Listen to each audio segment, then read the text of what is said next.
Bonjour, je suis Yao Germain, je suis le directeur des études et de l'information économique de la Chambre de commerce et d'industrie de Côte d'Ivoire. Dans le cadre de la pandémie du Covid-19, le président de la Chambre de commerce et d'industrie de Côte d'Ivoire a mis sur pied un comité présidé par le vice-président Madiwara Bakari et composé de 16 membres. Les membres sont à la fois des membres élus de la Chambre de commerce, mais aussi des personnes qui travaillent ici de façon permanente. Il y a également des membres à l'intérieur du pays. Notre rôle est d'organiser la réponse de la Chambre de commerce à la pandémie.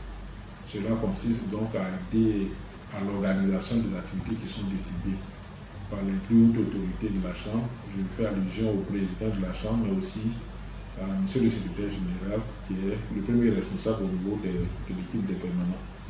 Et donc, il y a 3 types d'activités que nous avons eu à conduire. Il y a la gestion des représentations. L'État a mis sur place plusieurs structures dans lesquelles la Chambre a des représentants et il faut organiser la participation de la Chambre à ces rencontres. Et c'est l'une des activités. Ensuite, la deuxième activité consiste à organiser en interne, sous l'autorité du secrétaire général, la riposte de la Chambre. Donc il y a des mesures barrières qui ont été décidées et donc qui ont été mises sur pied à notre niveau. Nous avons reçu également des dons, tout comme la Chambre également a fait des dons. Toutes ces activités avaient besoin d'être organisées. Et la troisième activité, c'est l'appui aux entreprises dans le cadre du Covid. Nous avons fait essentiellement 2 choses. La première a consisté à informer et former les entreprises à la riposte. Nous avons développé des thèmes tels que le télétravail, comme la gestion des équipes en période de crise et bien d'autres choses qui sont utiles pour la période. Et ensuite, nous avons aidé les entreprises à constituer leurs dossiers, à les déposer auprès des différents fonds pour bénéficier de leur appui. En dehors de cela, nous avons eu à gérer certaines questions pratiques pour lesquelles nous avons mis en place un centre d'écoute.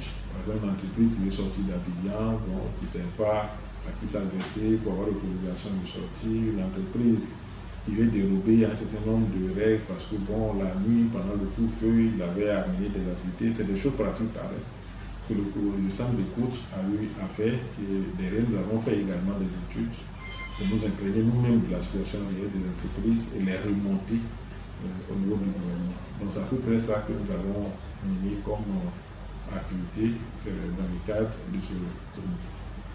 Alors si nous devons en faire un bilan aujourd'hui, il faut dire que la Chambre est très habituée de la gestion des crises. Nous avons connu la crise de 2002, nous avons connu la crise des déchets toxiques, nous avons connu la crise des bombardements de Bouaké, nous avons connu également la grande crise post-électorale et bien d'autres crises encore.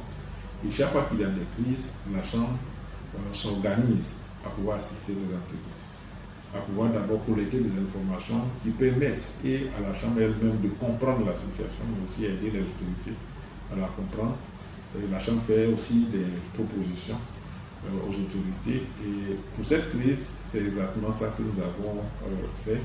Nous avons collecté des informations au travers des études, au travers de nos partenaires sur le terrain, nos représentations à l'intérieur du pays, et qui nous ont permis de nous faire une opinion de la situation réelle des entreprises que nous avons remontée aux autorités.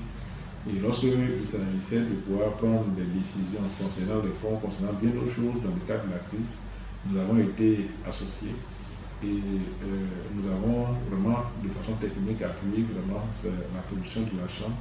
Et bien souvent, cela a été beaucoup apprécié. Et puis, naturellement, nous travaillons pour les entreprises et nous avons mis en place un dispositif pour soutenir les entreprises, pour les informer. Il faut reconnaître que pendant cette crise, l'information a joué un rôle extrêmement important. Parce que la première des choses, l'entreprise nous disait qu'elle n'a pas de visibilité.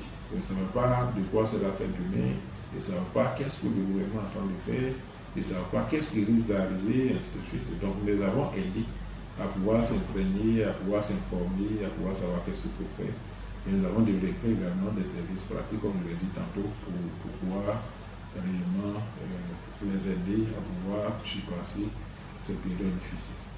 Aujourd'hui, l'appel que nous lançons, je crois que le président de la Chambre l'a fait, je voudrais profiter de cette occasion pour le faire moi aussi.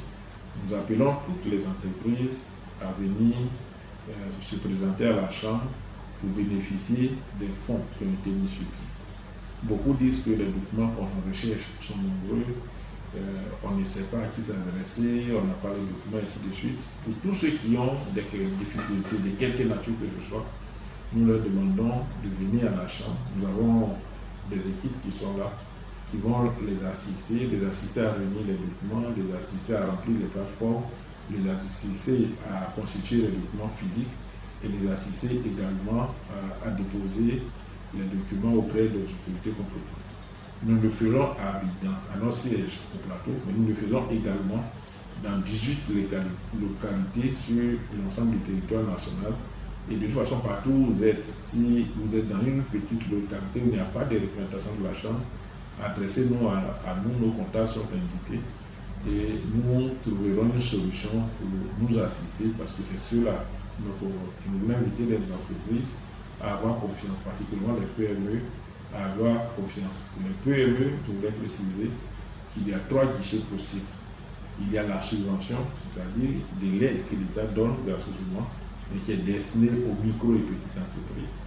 Il y a le prêt à taux zéro, qui est réservé aux micro et petites entreprises. Et il y a les prêts à 2,5% qui sont réservés aux petites et moyennes entreprises. Et donc, c'est des opportunités uniques que ces entreprises ont de pouvoir bénéficier d'un appui de l'État dans cette période difficile. Et je pense qu'il ne faut pas s'en détourner, il faut en profiter. Merci.